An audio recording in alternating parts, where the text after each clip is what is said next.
Mire, lo que pasa es que yo estaba escuchando gritos que decían auxilio o algo así y veo que un hombre se está subiendo por la ventana y están gritando ahí y está pisando el techo del piso de abajo y se mete por la ventana. La historia que os voy a contar tiene un final inesperado. En el escenario que nos vamos a encontrar, el autor de este crimen forma parte del amplio grupo de personas que trabajan para esclarecer su propio crimen. Y no se puede condenar a una persona con esto. Fernando Fernández, abogado de la defensa. Se tiene que condenar en base a unas pruebas de cargo razonadas y razonables. ¿Un par de huellas y una libreta serán suficientes para inculparlo? El Sindicato del Crimen, podcast. Una vecina de la calle Malilla en Valencia sube al piso superior el primero sexta tras escuchar fuertes golpes a raíz de una discusión. Pica a la puerta, se siente observada a través de la mirilla, pero pese a insistir no le abren. Baja a su vivienda el bajo sexta y escucha dentro de su terraza interior un fuerte golpe. Un hombre ha saltado del piso superior al tejado de su terraza. Otra vecina del bloque de delante se ve alertada por los fuertes gritos y tras ver lo ocurrido llama al servicio de emergencias 112.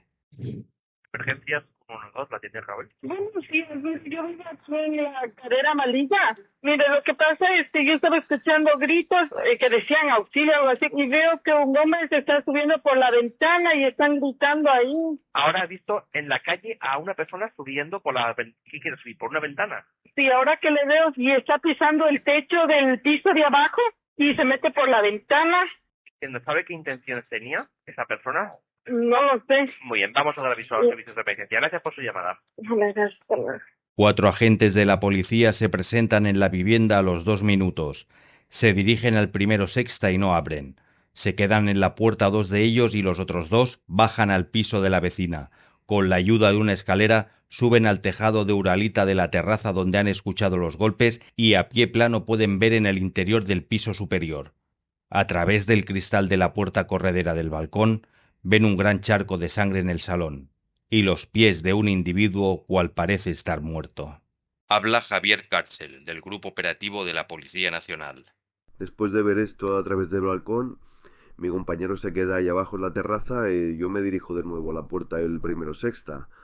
Volvemos a picar para avisar que vamos a entrar porque, claro, según nos manifiesta la vecina de los bajos sexta y la vecina del bloque de delante, que es la que ha llamado a emergencias, el individuo ha salido por el balcón y a través de la Uralita ha entrado por la ventana contigua, por lo que no sabemos si hay alguien en la vivienda. Ahí yo y mi otro compañero desenfundamos las armas para prepararnos a entrar. Es un momento complicado porque en estos casos no nos gusta ni queremos utilizar las armas, pero si es que hay alguien y después de ver el panorama no sabemos cómo puede reaccionar la persona que esté dentro.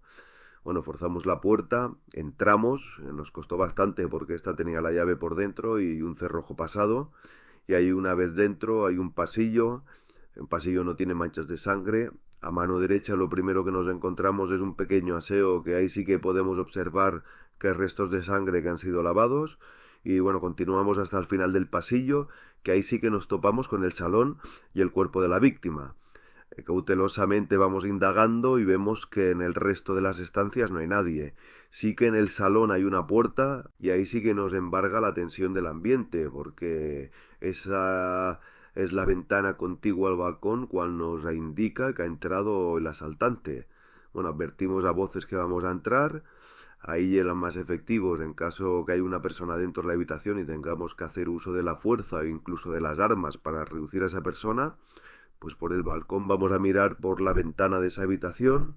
A priori no hay nadie y ahí echamos la puerta abajo. Y bueno, en ese momento hay mucha tensión, pero bueno, nada, no hay nadie dentro de la habitación. La escena es terrorífica, el cuerpo presenta como una cuarentena de apuñaladas y está todo lleno manchado de sangre. El equipo de emergencias que llega con rapidez ratifica la muerte de un varón de unos 30 años. El cuerpo de este se encuentra en el salón, en ropa interior encima de un gran charco de sangre. El Grupo Operativo de Respuesta Rápida de la Policía Nacional da parte del suceso y ahí se presenta el equipo de investigación liderado por la jefa del grupo, Esther Maldonado. A excepción del resto de la vivienda, en el dormitorio está todo revuelto en busca de algo. Aquí, con la declaración que han hecho las dos vecinas, ya suponemos que al no estar la puerta de la vivienda forzada, el morador de esta debía conocer al asesino, además de que lo recibió en ropa interior. Por algún motivo, la discusión empezaría en el salón. Ahí la vecina de abajo es la que se alerta por esos primeros golpes y luego, posteriormente, la víctima se encerraría en el dormitorio, cerró con el pestillo y el asesino salió por el balcón, saltó a través del tejado de Uralita, entró por la ventana en el dormitorio. Ahí la víctima abre el pestillo, sale del dormitorio y el asesino lo caza en el salón. Cual ahí las está con un cuchillo una cantidad ingente de puñaladas. A la llegada del equipo forense que recoge huellas y vestigios, lo primero que inspeccionamos es la cartera de la víctima, que está en el suelo junto con el cadáver, y ahí damos con la identidad de este. Daniel Maldonado, originario de Valencia, nació el 1 de julio de 1980. Tras hacer las primeras indagaciones sobre la persona, vemos que este regentaba un pub en la zona valenciana de La Cañada. Era uno de los socios del pub y además, como así lo pudimos ver claramente en el lugar del siniestro, se dedicaba a la venta de sustancias estupefacientes. Pudimos ver una gran cantidad de papelinas de cocaína. Por lo demás, había una toalla llena de sangre que la debió utilizar el asaltante para limpiarse. Daniel se movía en el mundo de la noche. Se dedicaba a la venta de drogas y utilizaba su local nocturno para dar salida a estas. El asesino revolvió cajones y armarios del dormitorio en busca de algo. ¿De qué? ¿Podría ser alguna cantidad grande de drogas o tal vez dinero? Tras los golpes y hacer de Spiderman por el balcón, se vería alterado por la vecina que picó a la puerta, y ahí tuvo que actuar con rapidez. Sí que nos llamó la atención una pequeña libreta con anotaciones, con un nombre de pila y un importe. Ahí debía apuntar quién le debía dinero de la venta de sustancias. Mientras estamos a la espera de los resultados de los forenses, aquí abrimos varias líneas de investigación.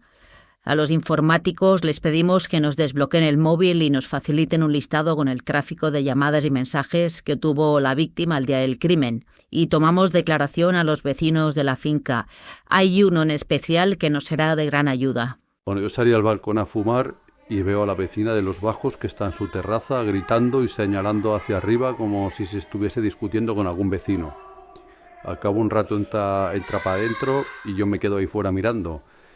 Y nada, pasa un ratito, unos minutos, y veo como un hombre bastante alto y corpulento salta del balcón a la Uralita y luego salta al descampado. Y ahí se fue andando, o sea, se fue tranquilamente. Pude ver que iba con una cazadora negra, unas botas, y ciertamente me llamó mucho la atención porque era bastante alto, vamos, que si no medía 2 metros, poco le faltaba. Será el vecino del cuarto quinta el que salió a fumar el más preciso en dar una descripción fidedigna del asesino. Por la poca profesionalidad del crimen atribuible al momento, la policía cree que se debe tratar de algún cliente que debía ir a buscar droga. Debían entrar en una fuerte discusión. Tal vez el asaltante quería o tenía la necesidad imperativa de aliviar su adicción hasta el punto de acabar con la vida de Daniel, rebuscando entre sus enseres para conseguir droga o dinero. Porque en la vivienda dinero no encontraron, pero bastantes dosis de cocaína sí. Ya se verá, ahí seguirán indagando. Creyendo que el asesinato ha sido por parte de un cliente de Daniel, nos dirigimos al pub Nit de Sons para entrevistarnos con los 2 gerentes y socios de este. Le enseñamos la libreta con las anotaciones para que ellos nos pudieran identificar, poniendo nombre y apellido a alguno de los que aparece, ya que solo por el nombre de pila nos resulta bastante complejo localizar a un individuo, y de todo el listado ambos apuntan a una persona.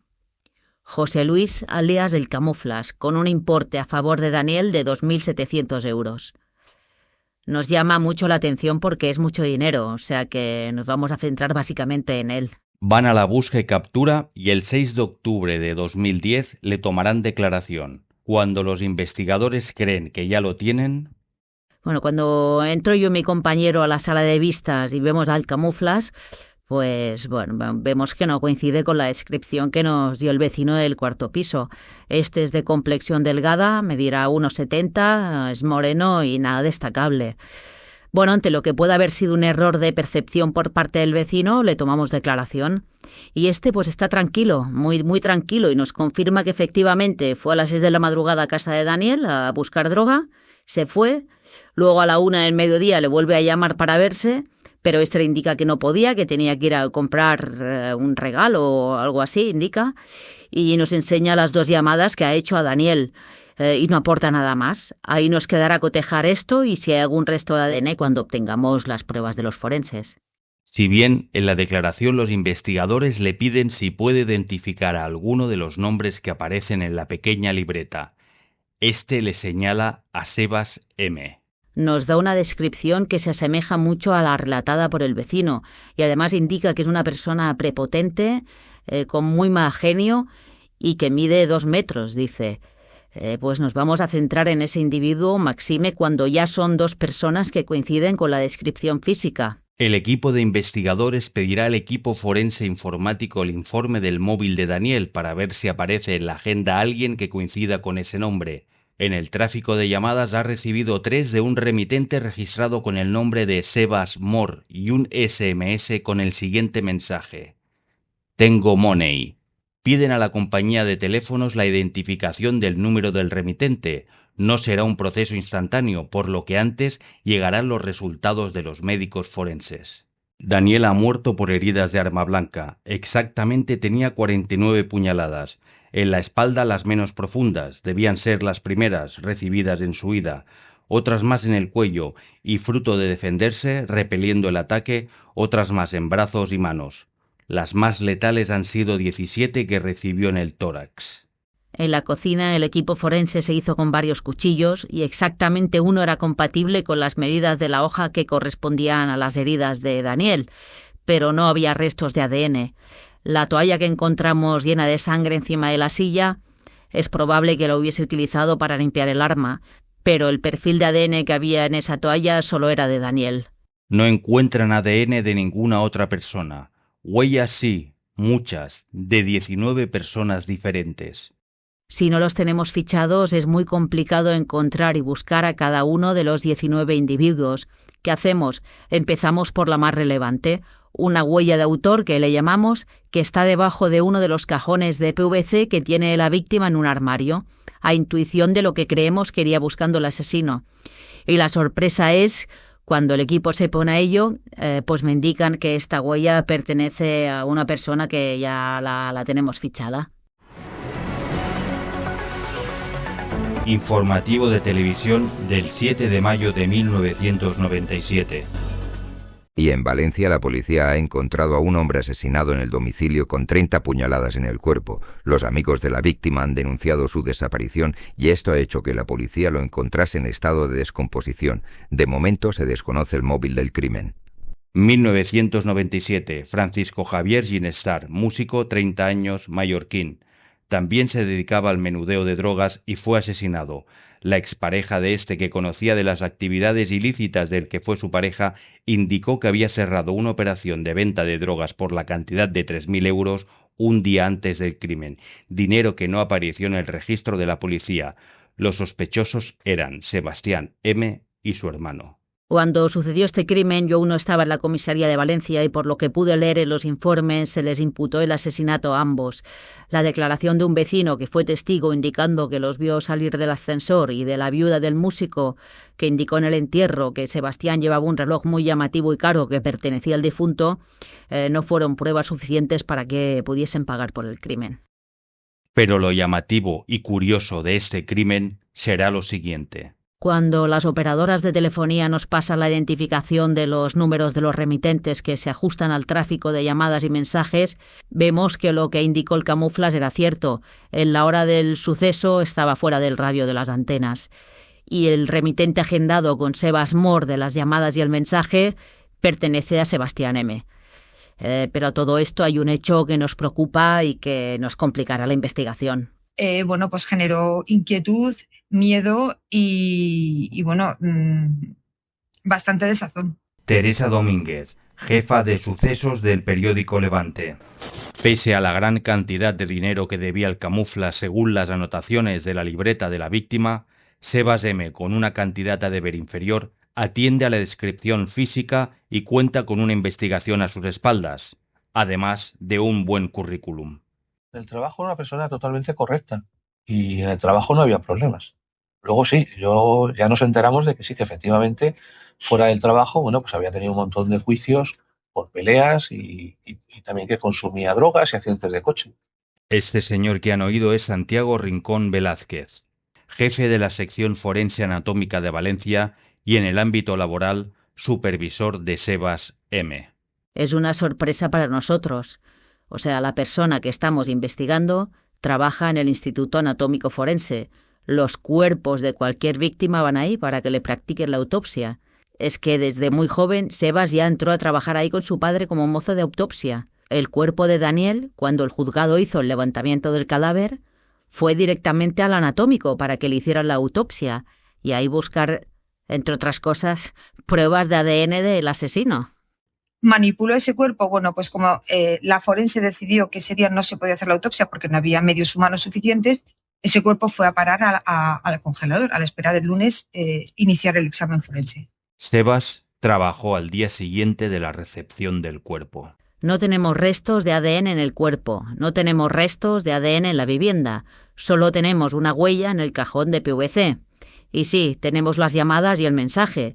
La ubicación del teléfono en estos casos es muy concluyente como prueba, pero no la podemos utilizar en este caso, porque resulta que el año anterior Sebas fue denunciado por maltrato en el ámbito conyugal, el juez le impuso una orden de alejamiento y dejó en el domicilio conyugal a la que era su pareja y su hijo de 10 años.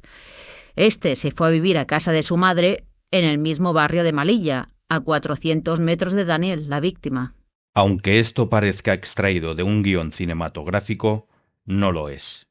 Como dijo el poeta irlandés Oscar Wilde, la realidad supera la ficción. ¿Serán suficientes las pocas pruebas que tienen? ¿Podría pues repetirse el suceso del año 1997 y que éste vuelva a quedar en libertad? Con lo que tenemos y efectuado a posteriori un registro en el domicilio de Sebas, lo único que podemos incautar como prueba son las botas, cual el testigo, el vecino del cuarto quinta, nos dijo que llevaba, y un DVD de la docena que tiene con una huella de Daniel. Nada más. Lo detenemos al mes y medio y lo llevamos ante el juez. Lo encerrarán a la espera de juicio, pero el abogado de este recurre y pide la prisión provisional. Y la Audiencia de Valencia decide contra todo pronóstico dar esa libertad provisional sin fianza y sin la obligación de comparecer ante un juzgado a firmar para garantizar que no se ha escapado. En abril del 2011 sale en libertad condicional a la espera de juicio, y por si esta historia no fuese ya lo suficiente surrealista, este se presentará en el que era su lugar de trabajo. Sebas abandona la prisión y sin que lo sepa buena parte del Instituto de Medicina Legal se presenta en el instituto diciendo estoy en libertad y voy a pedir mi reingreso. La Dirección General de Justicia, de las que dependen los trabajadores del anatómico forense, le indica al Instituto de Medicina Legal que conforme a lo dictaminado por el juzgado no se pueden negar a readmitirlo. El contrato se le ha suspendido al estar en prisión, pero ahora que ha salido y no ha sido aún declarado culpable, tienen la obligación de reintegrarlo en su puesto de trabajo. Hay tensiones porque hay compañeros que consideran que ellos que han hecho la autopsia de la muerte que le están acusando a él, pues no pueden estar en la misma sala haciendo autopsias con él. No existe prueba directa. Por lo tanto, nos vamos a mover en un terreno de sospechas, de conjeturas, de suposiciones, y no se puede condenar a una persona con esto. Se tiene que condenar en base a unas pruebas de cargo razonadas y razonables.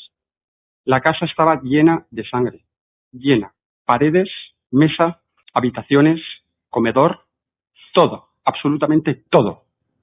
El registro se produce tras el fallecimiento de Daniel, tras haberle dado 49 puñaladas.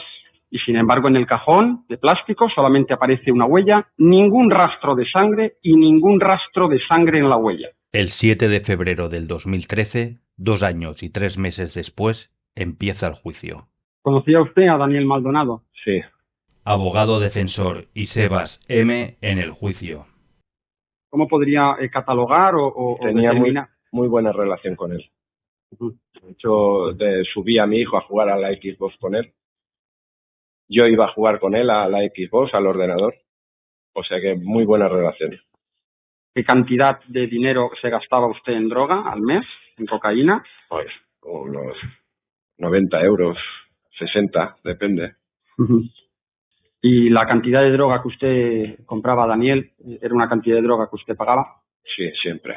Usted le hizo 2 llamadas a Daniel esa tarde, el día 30. El día 30. Le llamé por la tarde y estuve en su casa, que estaba con un amigo. Y luego le llamé por la noche, pero me dijo que se iba a la cañada. El hecho del SMS, usted le envía diciendo tengo money. Tengo money para comprarte, nada más. ¿Usted le debía alguna cantidad a Daniel? No, tengo money para comprarte. Es que no le veo yo más relevancia a eso. Recuerdan que los investigadores, además de la huella en el cajón de PVC, encontraron también una huella en un DVD. Las películas pornográficas. Las películas pornográficas me las dio Daniel. ¿Las películas se las dio directamente Daniel a usted? Diciendo No, las tenía repartidas por toda la casa y las estuvimos buscando. Y en su cuarto entré yo con él. No entré yo solo a buscar las películas. Entramos los dos juntos. El hecho de que aparezca una huella en el cajón de plástico del armario de Daniel, ¿cómo lo justifica? Por eso, porque estuve ayudándole. Mira por ahí, mira por allá. Y por fuera habrían más huellas mías también. Tienen que haber más. Estuvimos mirando por toda la casa. Sebastián, como acusado, mantuvo durante el juicio que no tuvo nada que ver con el crimen y aseguró que nunca podría haber hecho algo así. El tribunal finalmente lo condenó a 14 años de cárcel. La condena se cumplirá en febrero del 2027.